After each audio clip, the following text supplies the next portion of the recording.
Hello everyone and welcome back to a brand new video of Fox Flicks on Jordan Friends. Today we're going to see if we remember a show called 3 Delivery. Now when I actually saw the thumbnail I was like, yes, I remember that show! Because it was crazy. It was like 3 Asian American teenagers that were having to deal with mystical foods, like different recipes that could either create monsters, revive the dead, be an endless soup. Wait, remember 3 Delivery? It was a Canadian and US joint project that came out on both Nicktoons in the US and YTV in Canada in 2008. It was a fusion of magic, food, and kung fu. Since it has been a while since we took a look at some Nicktoons specifically from the Nicktoons Network, aka the Nickelodeon Sister Network, aka the Nicktoons Graveyard, I thought it would be fun to revisit a show that I don't remember too much aside from the look of it. So today we're going to dive into another one-season wonder, so if you enjoy the video, you better subscribe. Let's take a look at 3 Delivery. But yeah, I remember this show greatly. Welcome back to the 25 Days of Fringemas, where there's going to be brand new videos every single day from December 1st to December 25th. Hop aboard. Okay. But yeah, I totally remember this show.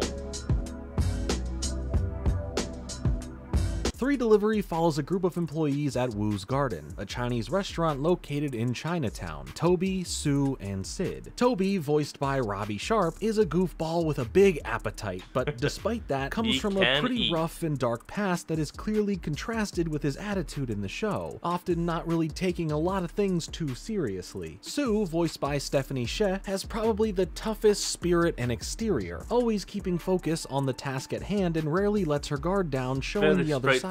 Sid, voiced by Johnny Bosch, is the cool one of the group, usually playing things out with the least amount of humor, but has some great response and retorts no matter when, where, or what is going on. All 3 of them were adopted by Nana, voiced by Nancy Wu, with Sid and Sue being siblings together in foster care and Toby, who was on his own. She takes them in with the goal of raising them and training them for protecting Chinatown, and by extension, the world. Her herself has some incredible fighting skills as well as magic skills, and operates at a restaurant called Wu Garden within Chinatown. And instead of just having the 3 adopted kids work there and complete deliveries on bikes, they are all trained and prepared to fight back against the show's evil antagonist Kong Lee, voiced by Lex Woodis. The main plot revolves around a magical cookbook that contains magical recipes that, if fallen into the wrong hands, can be used for mass chaos. The 3 who do the deliveries, hence the name of the show, are equally as responsible for helping track down the missing recipe pages and to try and keep them out of Kong Lee's hands, who, if he obtains the complete magical cookbook, can escape the barrier that traps him in Chinatown to then cause further destruction to the entire world. He used to be just like Nana, and was a student in his younger years as well as being friends with her, but in the sake of ultimate power and just pure evilness, he wanted it all for himself. Now, there are a few other characters in the show, like Calvin, Nana, or her real name Mai's son, who owns the restaurant, as well as his son Barney, who works there also. So while our main 3 have a certain task with learning how to and then actually protecting Chinatown, they have this other relationship with Calvin and Barney who really focus solely on the restaurant. There's quite a lot going on, but it for the most part flows in between work, the real work, and expanding the lore pretty well. But how did this fun, action-packed, and stylized show come to be?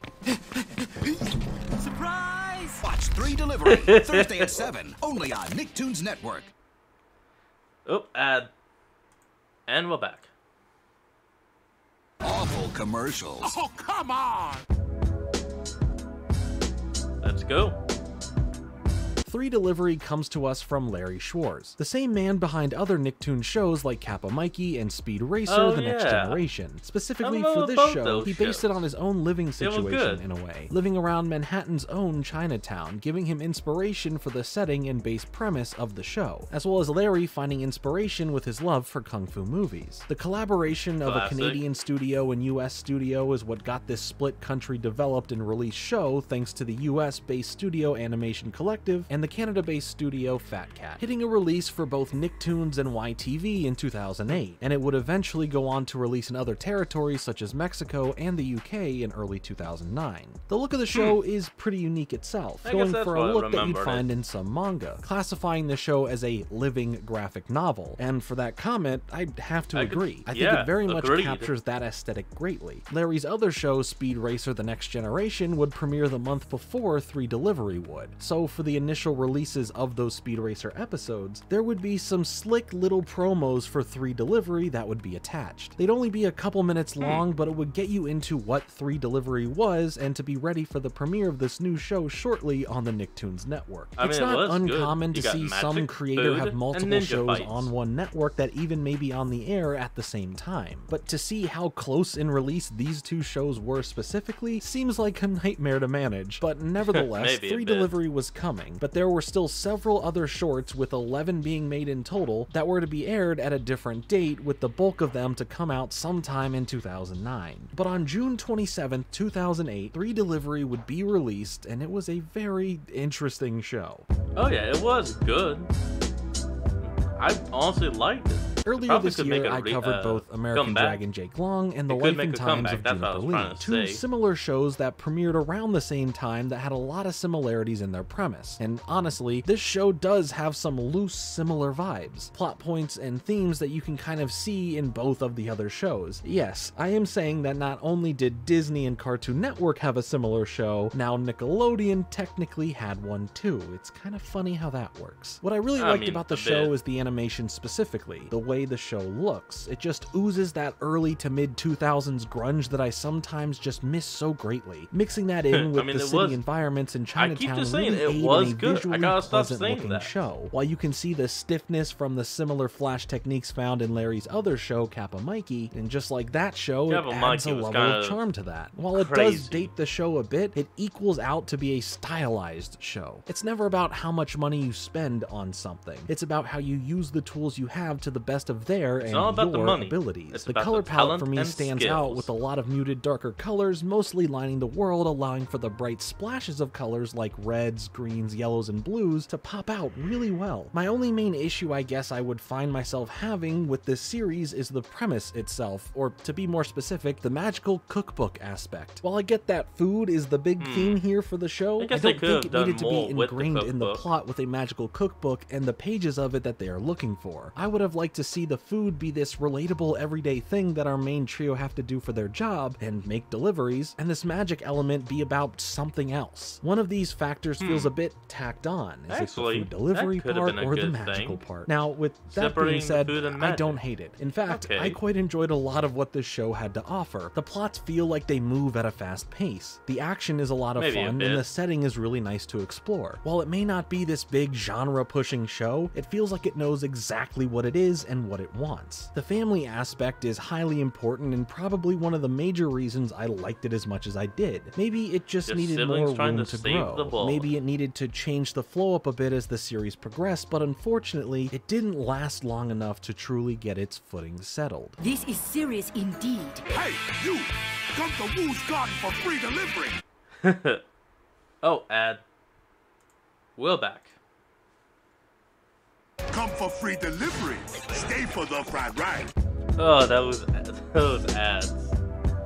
Like the in-show. The show would end up lasting for one full season, consisting of 26 episodes, ending 1 year after its original premiere. But why? It seemed to be doing quite well on the Nicktoons network, with both episode 1 and 2 for their premieres both doing nearly 600,000 in viewership. But with episode 3, it would jump to a solid 1.5 million watchers and became the #1 show on the network at that time, only to be dethroned by Wolverine and the X-Men when that show would premiere, and then again falling down to the 3rd spot after Avatar: The Last Airbender would make its way onto the network. The show even ends on a pretty strong moment for the series with a major reveal that changes at least one major dynamic of the show. And there could have been so many more stories to tell here. Build upon the rising action of the first season to deliver a second season that could evolve with the show itself. While no specific reasons were ever truly detailed, there's only really speculation of what could have caused this or that. Some may try and point the fingers at the plot and the setting, setting of the show being a concern based on any potential cultural twisting that wouldn't properly reflect its source. But the show did have an Asian American culture consultant to help along the process, and there weren't really any complaints, issues, or moments at that time to bring up. So I don't think that there would be any reason to pull the plug on the show, as these type of issues would have been behind the scenes and handled before the show would ever come out, or heck, even be greenlit. But what I think could be one little thread of reasoning for this is that Nickelodeon has a notorious record with how they handle a lot of their shows, ones that are not the Fairly Odd Parents, SpongeBob SquarePants, or the Rugrats. But even more so is if it's an action cartoon, something they barely ever have an interest in. And it sucks because when they do, we get some great cartoons or ones that have great potential, but Nick tends to quickly move past a lot of them and eyes shows that are more comedy focused first, rather than deep story and action, which there is nothing wrong with that. The network just has an interest in what they have an interest in. I just wish a lot of these other shows also had a chance as well. And also, if they feel one show is in any way, and I mean in the littlest of a percent like any other show that they have, it usually turns into whichever is performing better at the moment will be the one that sticks around, at least for a little bit longer. But this is all really just conjecture and how I've seen things handled by Nickelodeon while growing up. The fact remains, though, that there is a reason a lot of people consider this one of, if not, the most forgotten cartoon from Nicktoons. It's truly a shame, as it may be one of the most sleeper hits the network had. Sure, it didn't hit the numbers other shows were hitting, but it had that #1 spot with over 1 million viewers. That has to count for something. But in their eyes,